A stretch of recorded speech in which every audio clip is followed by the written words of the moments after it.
Umeona nachosema? Amen. Mungu atupe neema. Amen. Atupe macho ya kiroho ya kuona.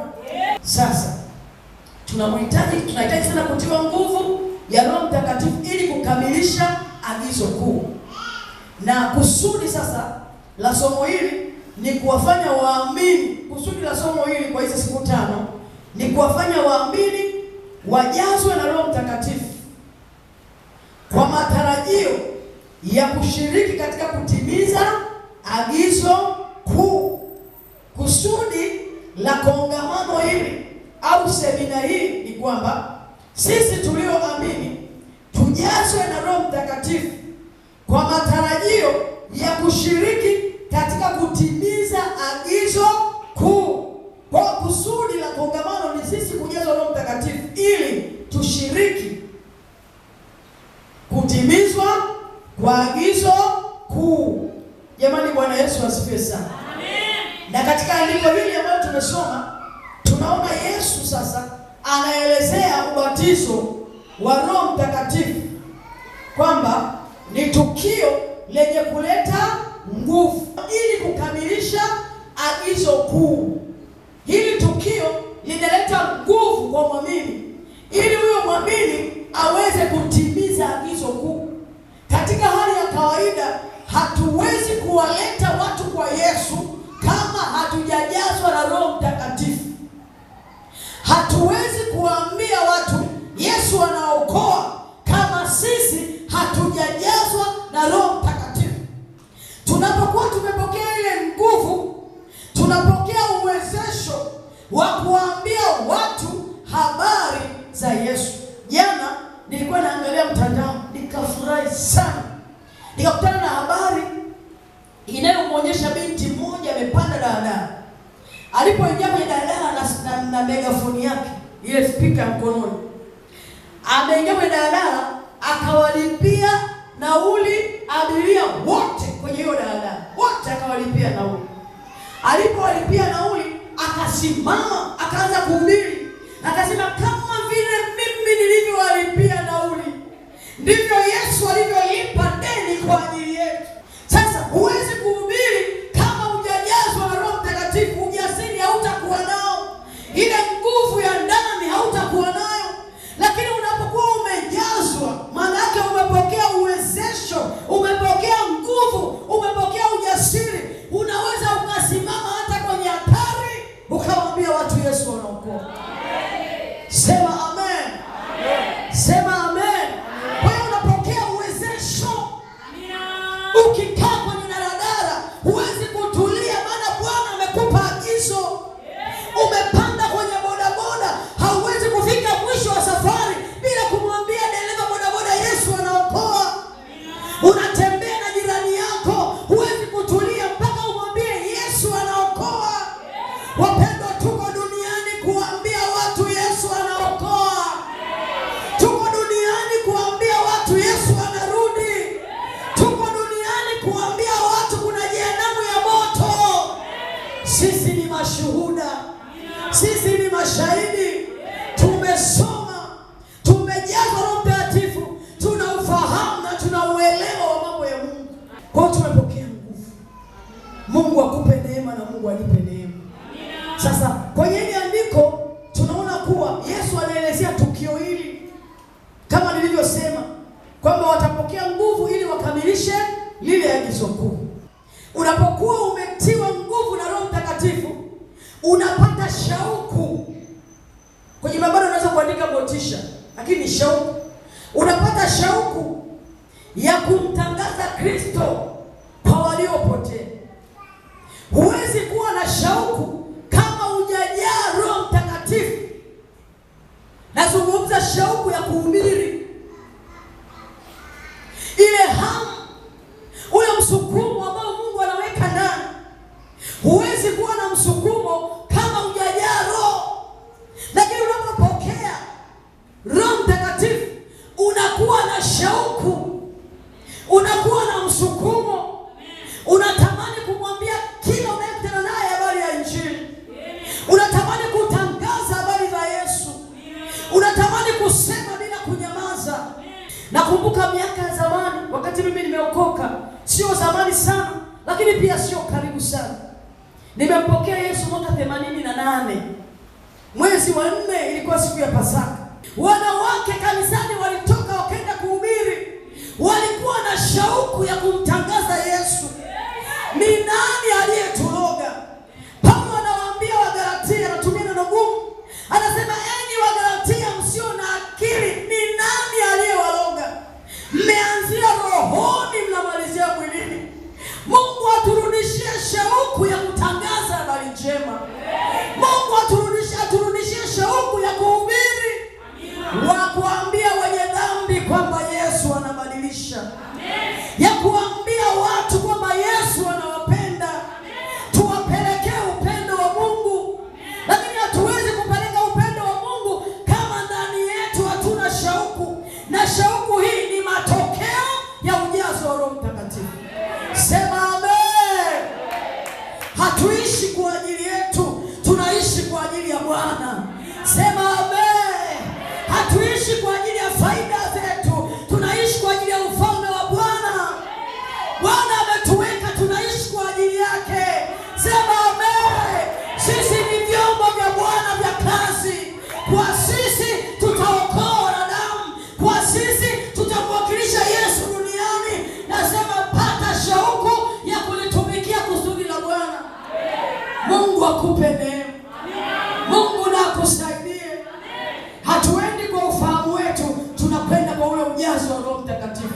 Katika Yerusalemu, maana yake mahali unapoishi, wale majirani zako, wewe utashuhudia umeokoka. Wanajua mama fulani alikuwa mgomvi, alikuwa mchokozi, alikuwa mlevi, alikuwa kahaba. Yaani wale watakuwa mashuhuda wa kwanza, watasema Yesu kweli anaokoa. Tunamfahamu huyu mwanamke, alikuwa hafai, lakini leo Biblia mkononi, yeye na kanisani na nyumbani na mtaani kuhubiri, watamjia Yesu, maana wameona yale Yesu amefanya kwa ajili.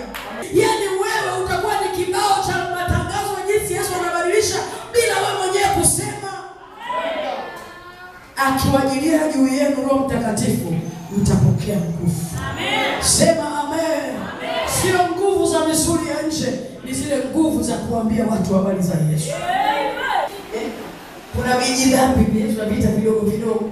Sasa Paulo anapokuja kufundisha kwenye kitabu cha Wagalatia, anasema wote watendao mambo ya jinsi hiyo hawataurithi ufalme wa Mungu. Kwa hiyo muongo hatarithi, msengenyaji hatarithi, anayetamani hatarithi.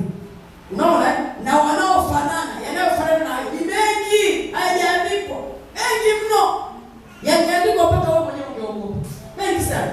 Sasa ili tuyashinde hayo, lazima tujae Roho Mtakatifu. Amen. Sema amen. Sasa kuna watu wamepotelea kanisani. Huko kanisani kuna injili inahubiriwa. Jamani, dhambi, ukitenda dhambi mbinguni huendi.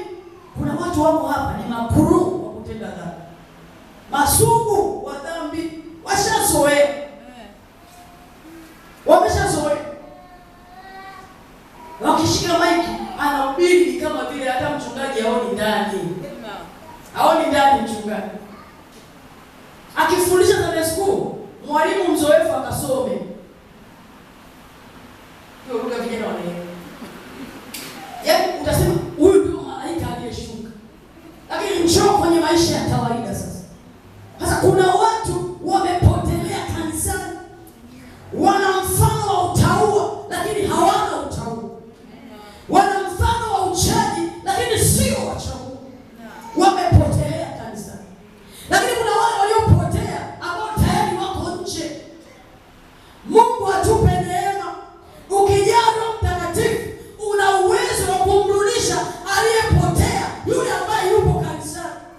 Una mitego ya adui, anapita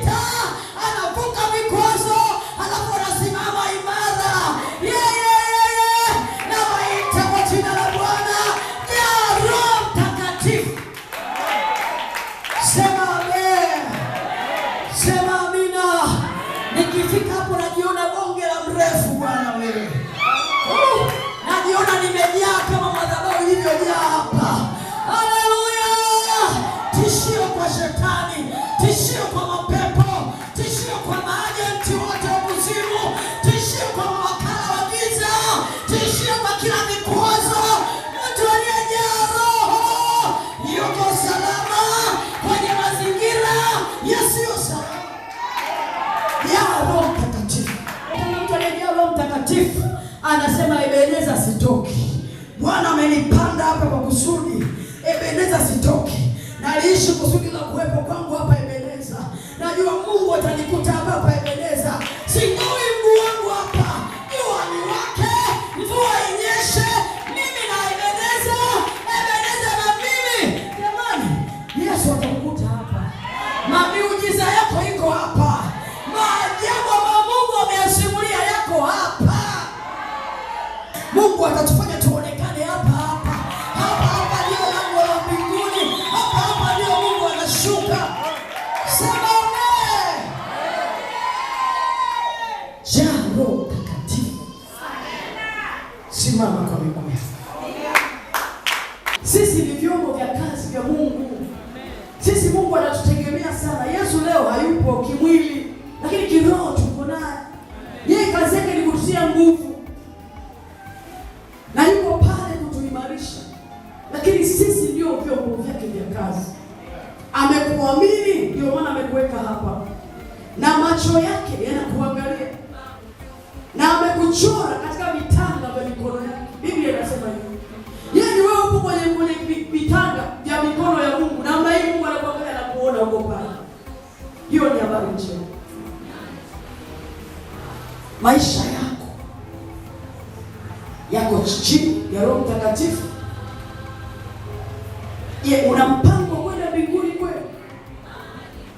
Una mpango kuwa chombo cha Mungu cha kazi? Unaishi kama mfano wa kuigwa? Jioni ya leo Bwana, mtoto wako huyo anachunguza, anaangalia nafsi yake na moyo wake. Yesu, robo shanta na makori ya Masai, reke sheketeri ya Masaya, rebo sakatori ya Makai, ori ya Masanda robo mosi, ripo shinda robo kori ya Masai, raba shanta na makori ya Masai. Yesu, unalijua kanisa lako, unajua mioyo ya watu wako yaliyoko ndani sana. Yesu, unajua. Ndipo Daudi anasema, niende wapi niukimbie uso wako?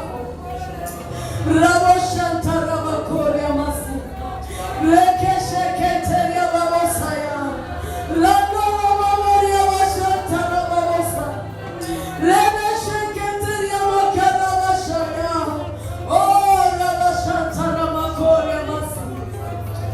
Yesu, rehemu kanisa lako na watu wako Bwana. Ponya nafsi zetu na mioyo yetu kwa upya jioni ya leo. Tengeneza Bwana, tufinyange upya kama yule mfinyanzi anafinyanga. Yule tunasoma katika kitabu cha Yeremia.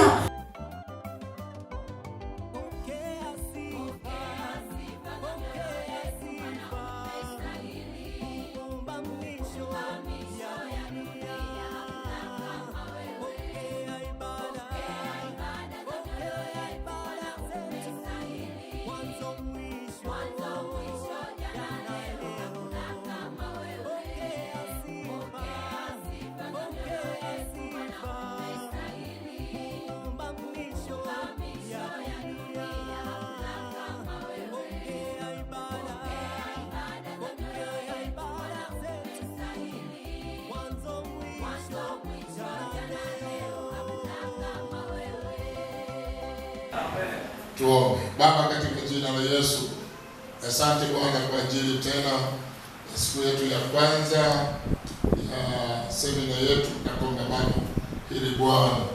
Baba, asante Mungu kwa ajili ya watu wako ambao Bwana mtakatifu, Mungu wa mbinguni, umewapa neema ya kuweza kuwepo Bwana